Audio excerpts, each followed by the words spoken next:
welcome or welcome back. I'm so glad that you have joined me today to hang out and hear about how my knitting has been going.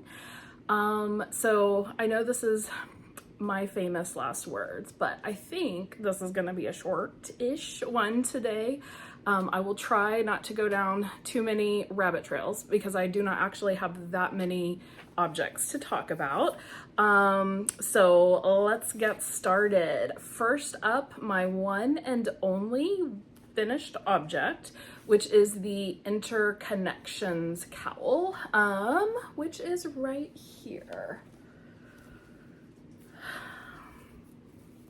Okay, so accessories maybe even harder to show than garments are on here. So this is a little bandana style cowl. I'm gonna have to put up some pictures for you, but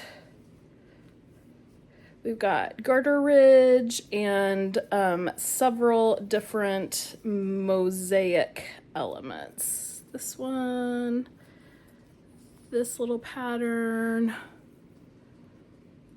this one, and another one back up here. And then just lots of garter ridge in the middle there. So this is one where you knit it all flat and you're knitting kind of, what shape would it be? Like some kind of a trapezoid type shape. I don't know, probably not a trapezoid. I don't remember enough about geometry to know the definitions of all this, but some weird four-sided shape you are making, and then you seam it up at the end on the, you seam up the bind off edge and then a straight edge that gets created. It's a little bit of origami, folding, I don't know. If you're like me, your brain does not understand what you're doing while you're doing it, but I can follow a pattern, and the pattern does work to ultimately get you this shape. So there's my not very pretty mattress seaming. The inside looks kind of fun. Okay, so it is too hot for me to wear this, so I'm gonna put it back. And you can look at some pictures that hopefully I will be putting up. So this is the Interconnections Cowl. It releases on August the 1st, which I think is when Flock is. It's a collaboration between Julianna Martin, she's the designer, and Dying Wishes Yarn Co. I did not use their yarn, but I'm sure that it will be lovely knit up in that yarn. I used Knit Picks Hawthorne fingering weight, which I love. I love Hawthorne for everything. I don't accept socks. It is technically a sock yarn, and I do have socks that are made out of Hawthorne. It's just not my favorite because it's a little bit heavier of a fingering weight. Like I would say it's pretty close to a sport weight. Actually, this called for a sport weight yarn, and I substituted the Hawthorne for it. So it's a little bit heavier weight, and I just don't really enjoy knitting Hawthorne at a sock weight gauge. But I've made lots of sweaters out of it and other accessories, and I think it's really pretty at this loose drapey gauge. What I love most about Hawthorne is just all of the colors in it. I don't know if you saw it when I was holding it up there, but it's just a very pretty tonally dyed yarn. The colorways are, the green is called Skyline, and the pinkish, like this has got a lot of colors going on in it, but the pink, yellow, purpley almost in some places color is called Woodstock. And I actually don't know if either both of those are current colors. I have a collection of Hawthorne that I add to when colors I like go on sale, and I have a big storage bin of Hawthorne, and pulled both of those out of it. So did I tell you what this is called? Interconnections Cowl. Yeah, it was very fun to knit. It took me just about a week of course, off and on knitting on it, because it was sort of my palette cleanser when I was working on these larger projects that I'm going to show you in a minute. And it's garterage and mosaic. I would not say I'm the biggest, I'm definitely not a big mosaic fan. I have not done a ton of mosaic knitting just because when I tried it early on, I want to say maybe the first project I tried it in was socks, and I was a very tight knitter, and I just found it to be an incredibly unpleasant experience. Because like my gauge was really tight, and so, you know, I've just always been cautious about taking on mosaic projects since then, but I thought this would be a good easy way to see if I was still feeling the same way about mosaic, and I did not have any problems with it at all. As I've said before on here, I think my tension has loosened up I know my tension has loosened up a lot since I first started knitting. I used to always have to go up like 1 to 2 needle sizes just like to start with. That's where I would start my gauge swatching. I don't have to do that anymore. Sometimes I actually have to go down in needle size from what the designer calls for. So yeah, I don't know if that's why I don't mind mosaic anymore, but anyway, it's nice to have another option for color work that doesn't hurt my hands. So yeah, so that just took about a week of off and on knitting. The pattern was in perfect shape. I did not notice anything wrong with it. If you want to, I would highly recommend making it. I found it to be a very relaxing knit. Because once you get your pattern set, you know, it's pretty easy to see what you're doing. It's all just knits and purls and slip stitches. That's all there is to it. So I found it to be a very fun, very doable little project, and I highly recommend it.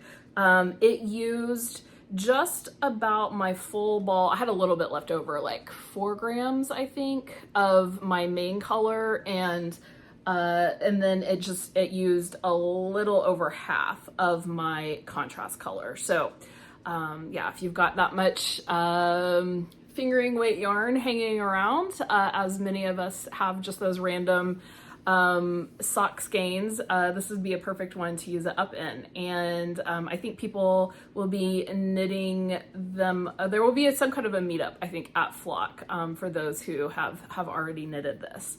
So not that I'm going to Flock. That is, yeah, not something that will ever happen for me, because that is one, very far away from me festival, and 2, is getting into back to school season for me. So all right. So now my whips, which I only have 2 of, but they are pretty intensive.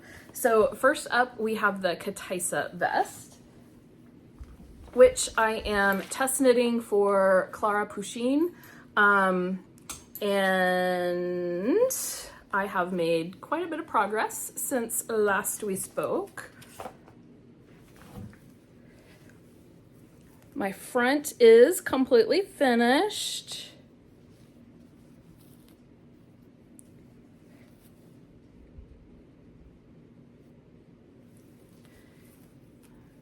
There is just so much going on in this.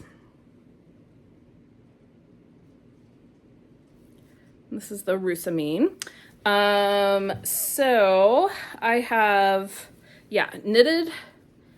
knit my whole front, and then I went ahead and joined my backs and my front and picked up and did my collar, which is twisted rib, like the hem, bound off with Italian sewn bind off.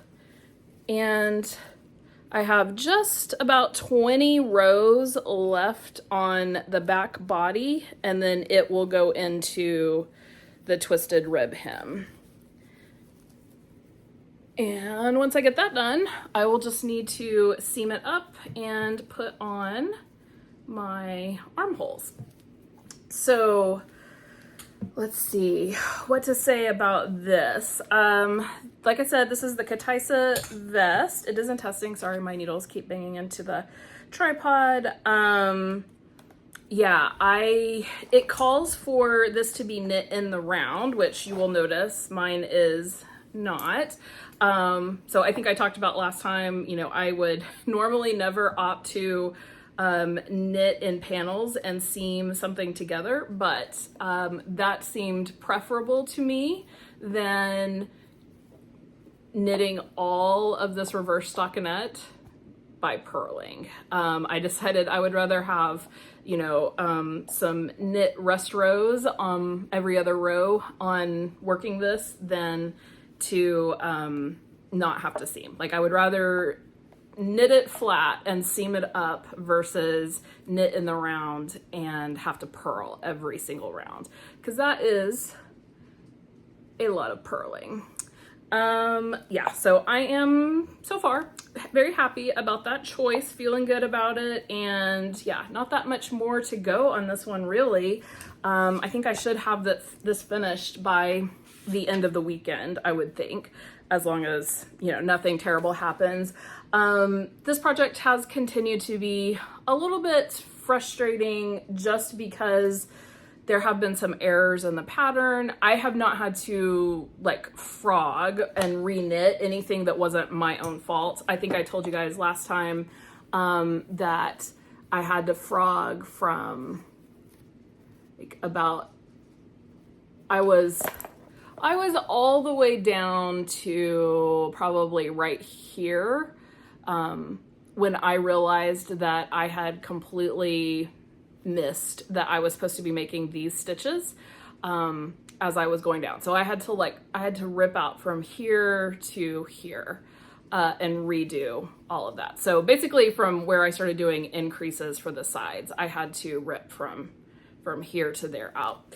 And so that was totally my own fault for not paying attention to what was happening in the pattern. But there have been a few times where I've had to tink back, and because something like was not lining up correctly, or I could see that there was something wrong with the way that the pattern was written, the way it was coming out. And so like rip back or tink back just, you know, to the end of my row, and then ask for clarification or, you know, for the error to be looked at, and then wait because Klara, you know, lives in Europe, so she's 7 hours ahead, I think, of me. And so, you know, wait for it to be a reasonable time for her to get a chance to look at that.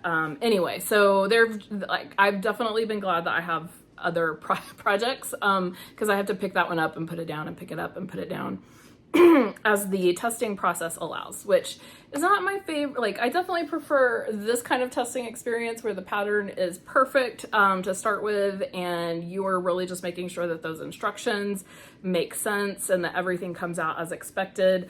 The Kytice Vest has not been that smooth, but it's also not been as bad as some tests that I have been in, and also Klara has been very, very responsive. So, you know, she is definitely getting back as quickly as she can, not an unreasonable amount of time or anything like that.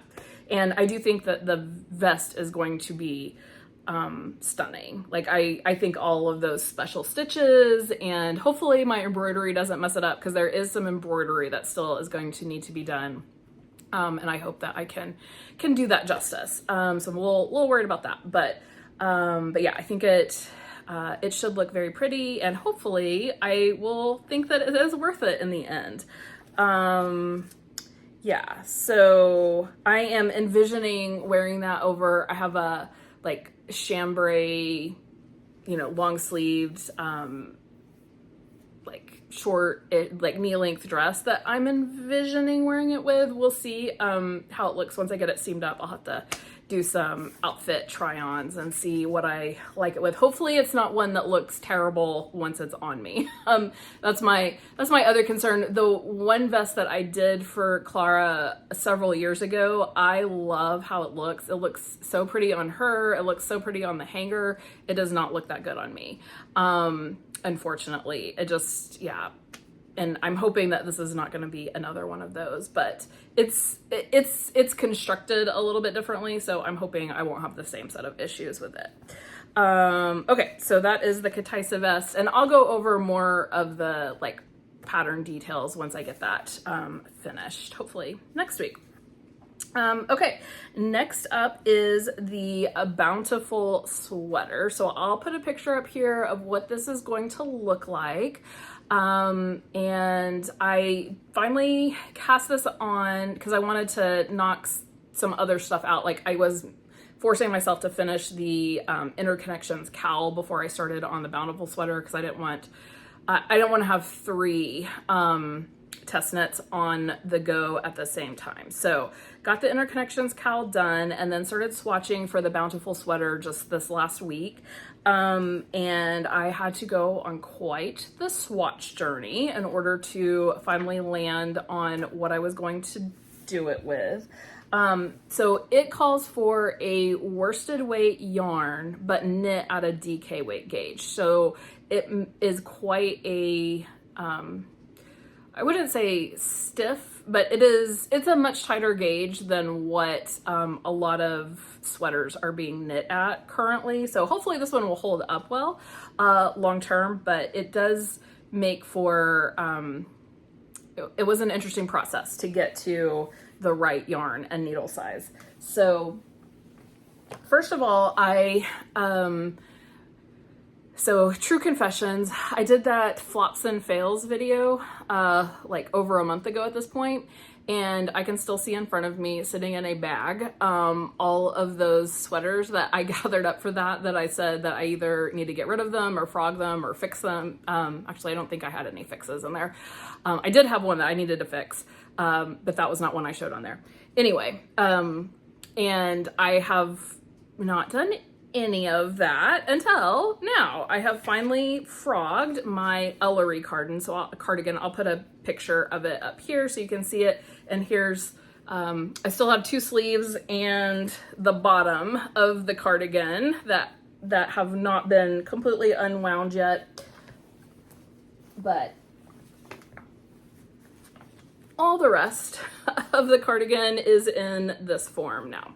So that cardigan was made with Simply Wool, Knit Pick Simply Wool, which is a heavier, I feel like, worsted weight, 100% wool yarn. And so I swatched with it, and I was not getting gauge, and it felt already at that gauge like pretty rough, and like it's a too large of gauge. It felt rough and hard on my hands, and I was like, I'm not going to enjoy knitting with this on even smaller needles. So I was like, okay, well, letting that go. So I set that one to the side, and then I wound up Altiplano. I have a sweater's quantity of this from last year's Knit Pick sale. Altiplano, which is 65% wool, 35% alpaca. I will tell you, this wool or this yarn does like not feel like normal alpaca. Normally alpaca is really soft. It feels like it always has kind of a wet feeling to me. This does not feel that way at all in the ball. It feels almost like crunchy. I don't know if you're not going to be able to tell from me squishing it, but like it has a very strange, unusual texture. It does not feel like normal 100% wool, but it also doesn't feel how I would expect alpaca to feel. So anyway, I wound that up, and then I did the full swatch with it. And this color is bare, so it would be wonderful for showing off all of the various stitches. Like I really like how this one looks in it. However, it is too big. So my gauge swatch here is too big. I think we were supposed to be getting 22 stitches. per 4 inches, and I think I was only at 20, and I was like, it hurt my hands. It was almost like, I think this is the hardest on my hands anything I've ever knit with was. Like, it was not soft. It felt scratchy. It was not pleasant, and that was on 6s. And if I had gone down to 5s or maybe even 4s, to try to get that, the required 22 stitches, I was just like, no, I'm not doing that. I did throw this in the water just to see what would happen to it. Like, maybe miraculously it would shrink up. But, even though a viewer had very kindly reached out and told me, like, given me all of the, details on a sweater and the swatching she did that she made with this. And she had said that, you know, her gauge was all over the place, but eventually, you know, got bigger once she had washed it. So, like, I was like, well, I doubt it's gonna get smaller. Doubt my gauge is gonna get tighter with with washing, and it did not. It got bigger, but the fabric is much nicer than it was. So I will say, like, as soon as I could feel it happening, when I put this in the water, it completely changed how it felt from when I was knitting it. So that was really strange. Like, I have never felt anything quite like that before. So I will knit with this, but I will not knit with it at the, you know, 22 stitch gauge for sure. And I will expect my swatch looks really nice and drapey, which is not what Maya is going for in the Bountiful Sweater. So did I even say what I was knitting? This is the Bountiful Sweater by Maya Tinks. Yeah, so super drapey now.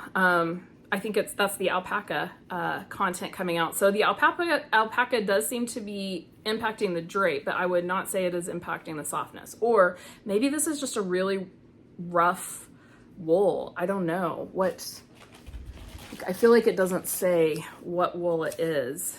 What kind of wool? No, it doesn't. It just says 65% wool. So it is definitely not merino, I can tell you that. But it also doesn't say it's Peruvian Highland wool, which is like what wool of the Andes is. Anyway, so like, I spent one night swatching with the Simply wool, another night swatching. I mean, this thing took a lot of knitting, because look at that. I never make a swatch that big. I did all of that work and didn't use it. And so finally the next night I swatched with wool of the Andes, and that was my winner. And so I finally got cast on. And here is what I have so far.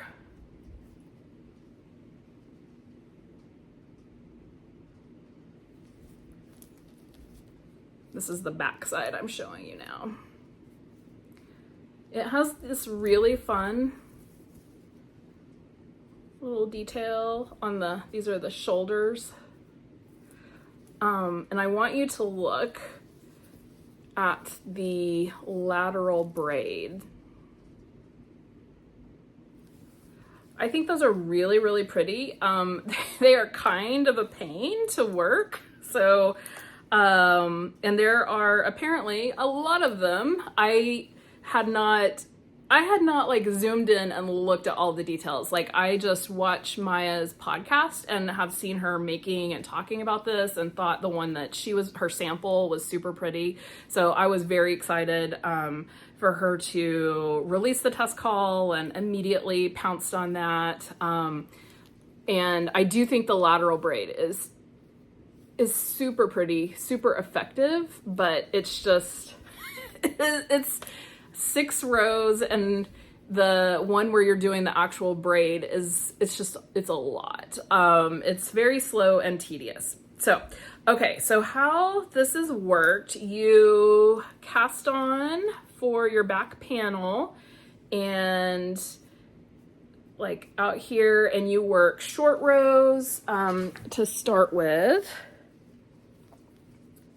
I will probably have forgotten all of this by the time I've had the full thing done, so I should take the chance to talk about it now. you work some short rows and you are increasing out here, but this is a drop shoulder construction. So basically you're knitting this flat, the back, and then you come around and you pick up for your shoulders. You do the shoulders independently of each other, obviously. Lots of lateral braids here, and work this down, and then come do your other shoulder and work that down, and then cast on stitches and join your fronts with more lateral braids. And then you finally get to be joined in the round. I did this just today. I've gotten this knit down enough to join in the round, and I did 2 rounds so that I could put it on for you guys and show you where we stand. So this is how she's looking. If you saw the picture over there, you'll know this is gonna have like a high zip type, it's gonna have a half zip collar on it, and Maya has included instructions for a full bust adjustment for short rows, and so I do plan to work those. I have stopped where I've stopped because the next thing up is another lateral braid section. So I will be working that, and then I assume we will be going back to this stitch pattern number 1. And that is probably where the full bust adjustment is going to happen, in that section. And so what I'll do is just work down to about right here, just under the apex of my bust, and then I will put in short rows there to create more length. I think that's what will happen. I have not read ahead except to see her say, when you get to your bust apex, work short rows if desired. So yeah, but this is supposed to be a very oversized piece, and it is looking quite oversized. Yeah, so completely seasonally inappropriate, as I felt when I was sitting. Like, it hasn't been too bad to work it in pieces, but once, like just now before I came in to record this, I was sitting on my porch working to join this in the round, and so I had the full thing sitting on my lap, and I was like, this is getting pretty hot. So yeah, so it will be incredibly seasonally inappropriate when I get it finished in the next month or so. Oh, I wanted to say that this is this colorway. I did say it's Wool of the Andes, Knit Picks Wool of the Andes. The colorway is Down Heather. It is not, this was obviously not my first choice. This was my third choice. It's not that the yarn was my third choice. It was that this color was my third choice. Most of the colors of Wool of the Andes that I had in sufficient quantity were 1, dark, and 2, tweed. So I went with the one that was light and tweed because I thought that that was better than the dark and tweed, because it's not going to show the pattern. So I love tweed. I know some people hate it. I really like tweed, but the issue is just that it obscures the pattern. This would definitely be better in a one color or with very little like heathering, subtle heathering in a light color, so that it could be, fully seen, because we're putting in a lot of work on those lateral braids, and it would be nice if they were more visible. But you know what, beggars can't be choosers. It is what I had on hand and what worked, so that is what we are going with.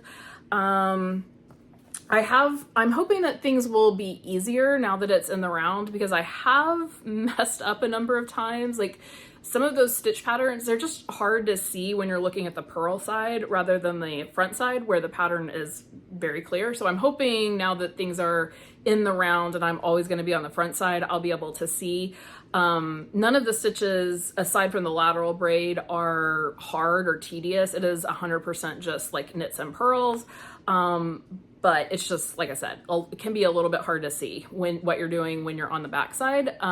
So hopefully things will be a little bit easier. This has also been kind of, like, I don't love that we are, so for this test, there's an Instagram chat, but then there's also like where we're actually working the pattern is in Google Docs. And normally what I do when that's the situation is like I download the Google Doc to my iPad, and then I have that in my Good Notes program, and I go in and I highlight all of my sizes and stuff and make notes on there. Well, on this one, there have been a number of errors or unclear instructions, but like more importantly, the errors that have existed. And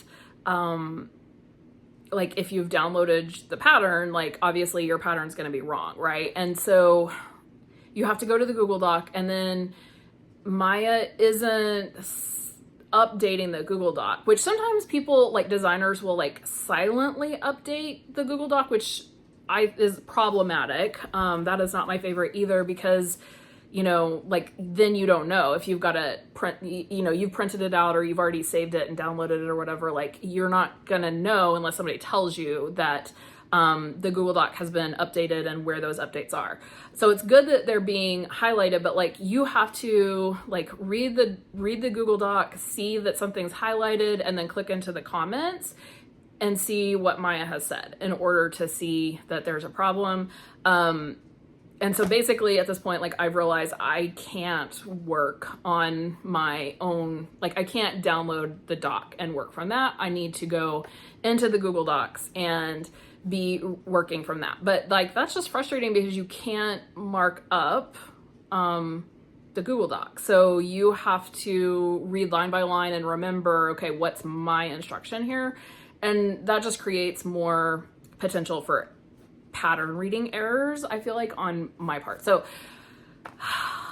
I don't know what the way around that is, because like I said, it's also a problem when the Google Docs are just updated without giving that information to the testers. Like I guess I would prefer that those maybe like it be changed in the Google Doc, but then highlighted so that like, you know, this section might be different if you're coming to it after you've already printed.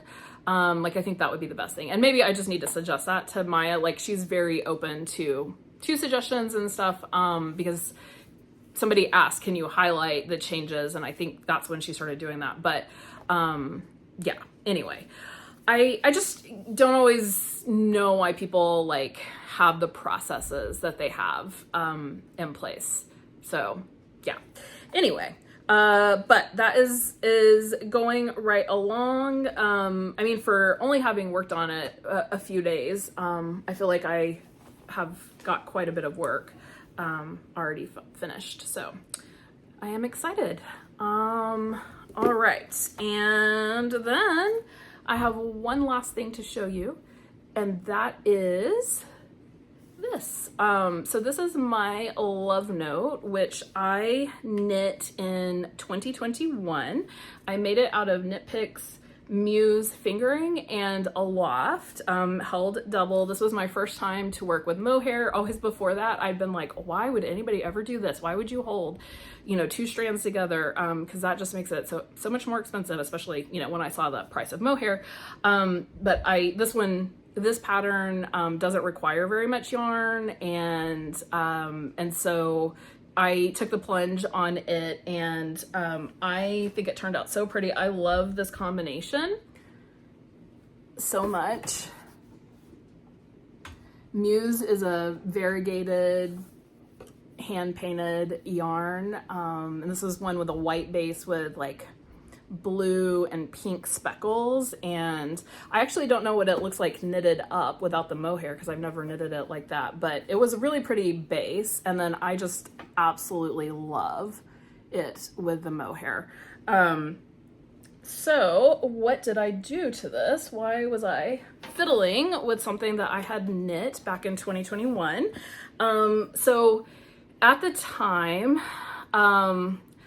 like the love note you know, they have instructions for making a crop version or so this is a tin can knits pattern in case you are not familiar with it. I think it was pretty viral back in like 2019. I'm always late to the game, so, you know, I didn't make it till like 2021, but I think it was in 2019.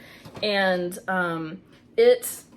they had instructions for making it cropped or for making it long. And I think I did some kind of weird in between. I definitely was like, why would anybody want to crop it like so short, like where they had the instructions to crop it.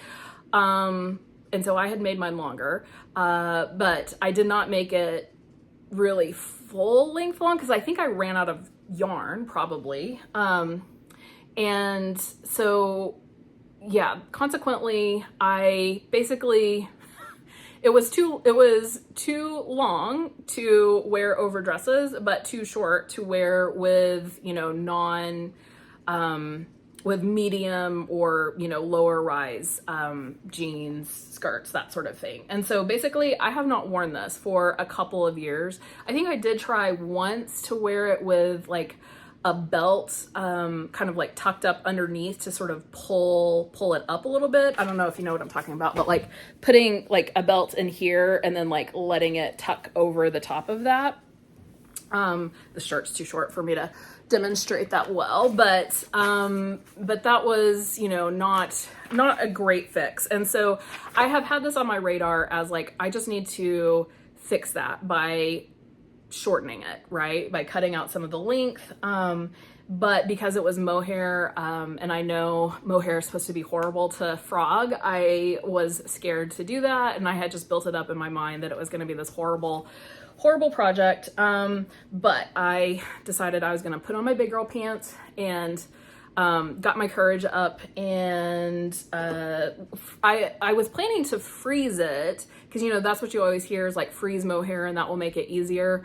So I was planning to do that, but before I froze it, I was like, I'm gonna get it unpicked. Like I'm gonna figure out where my end is and unpick that thread so that it's ready to go, so I'm not wasting it, you know, fresh out of the freezer cold, with trying to figure that out.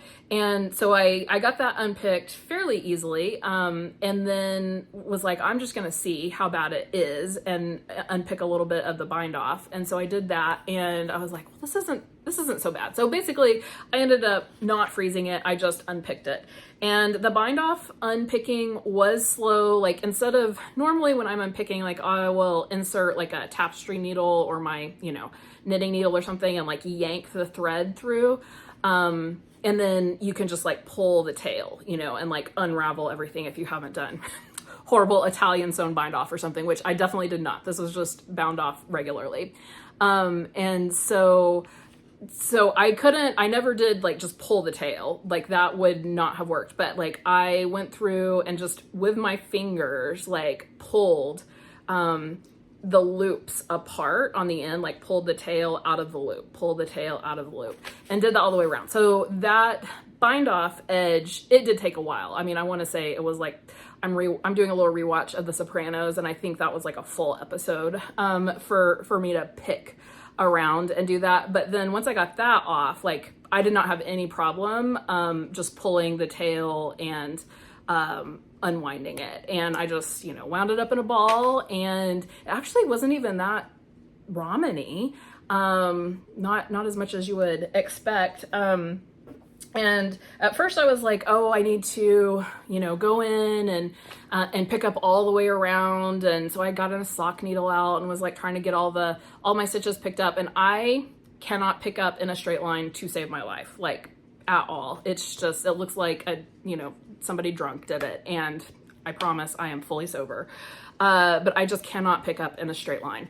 And so that was not going well. And I was like, you know what? This is so sticky. I think I can just unravel this. I don't think these stitches are going anywhere. So I just picked up where I was going to call my beginning of round. Like I picked up a couple of stitches there, and then unraveled, and it totally worked. It was very easy. I should say before I started all of this, I got out the dress that I was planning to wear this with and tried on the sweater with it, and then put pins where I wanted the where I wanted the sweater to hit.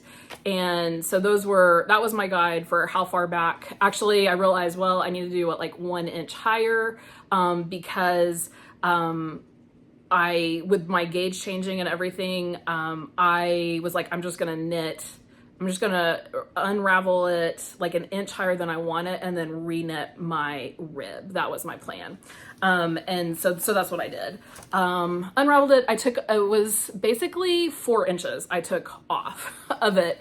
So it is a much shorter sweater than it was, but I think that it will ultimately be more wearable. You know, because I will actually wear it with a dress, rather than feeling like it looks super frumpy with the dress. So I'm proud of myself for actually fixing this. So like my Kytice Vest, after not wearing it for a couple of years, I will actually be able to wear it. And then I have one more thing to talk about, which is that I have a problem, guys. I don't know what is wrong with me. I see a pretty test knit and I just sign up. So all that to say, I have signed up for yet another test knit, because I finished this one, so obviously I need some other accessory to try out. So I applied for and was accepted to a test knit of the Road Trip Kerchief by Briana Arlene. I'll put a picture up here. So this is another mosaic bandana style kerchief. And guys, what's really funny is like, I don't even wear accessories. So I do wear my like Telly Bean Knits, holiday themed cowls, but, and I have another actually Briana Arlene, cowl, the very first thing I ever tested for her that I also wear. But yeah, I do not really wear, cowls and scarves and things like that. So I don't know what's wrong with me for making those, but, if it goes to a good home, it doesn't matter, right? It calls for a DK weight yarn, and she has used Farmer's Daughter and Spin Cycle, and I'm not doing that. I did some stash diving, and I have this, this is the same yarn, just in different colorways. This yarn from several years ago. It's called Arcadia, a DK weight alpaca, merino alpaca tweed yarn that Knit Picks released. It was just like during their big sale in November. That was the only time they ever had this, and they've never had it again to my knowledge. But it's just this very, very, very soft, squishy yarn. So this will make a very nice cowl. It's a singles. I'm like, I always question myself because I don't spin. I would love to spin, but I do not spin. So I don't really totally understand like yarn architecture, but it's very loosely spun. So just because it's different fibers doesn't mean it's plied, right? Because I think this is a singles, even though it has all those different fibers in there. And so it's super soft and squishy, but I know it will pill like crazy. So I think I had actually bought like maybe a sweater's quantity of the gray, because I was still learning about, you know, properties of yarn and didn't realize this would be a disaster probably to make a sweater out of. So anyway, but I think it'll be a really good accessory that is not getting much abrasion. I used the sweater's quantity to make a shawl that I never wore, and so I unraveled it, and have made several little accessories with that unraveled yarn. So that will be my next project that I'm working on in between all of these big guys. Yeah, so that's all my knitting. We have had an interesting week here. So, you know, I think I told you guys the weekend of July 4th, we were without electricity, after that. And my my oldest son had gone to a friend's house for the 4th and apparently was exposed to hand, foot, and mouth there. At least we assume that's where it happened because hasn't been anywhere else. And he now has a raging case of hand, foot, and mouth as a 17-year-old. We somehow made it through all of their childhoods without getting that one. And so he has had a very unpleasant week with that. He's got all of the blisters in his mouth really badly and on his feet. But he is finally starting to feel better. So that's good. So it's been a rough week for him. And as a parent, you know, it's just always a little, you feel bad when your kid feels bad and you can't do anything for him. I looked in our recycling bin this morning and was kind of laughing to myself because it is just full of chicken noodle soup cans, because that's all he's been eating. He was eating yogurt early on, but then he got to the point where the cold was hurting it, and the fruit that was in the yogurt was burning his ulcers. And so chicken noodle soup was like the one thing that he was able to get down. So, but it looks like we are finally on the downside of that, because he said he is feeling much better than he has in several days. So, yeah, that's what we've been up to. What are you knitting on? Have you also moved on from summer knitting to all of the fall knitting? I don't know. I don't know what's going on with me. I do still have summer knits on the needles, but I have not been making any progress on them because I'm working on these big test knits. So yeah, what about you? Have moved on, still doing summer? I know we've got actually months left of summer, so there's still plenty of time for me to do more there. But anyway, regardless of what you're knitting on, I hope that it is bringing you joy, and I will talk to you later. Bye.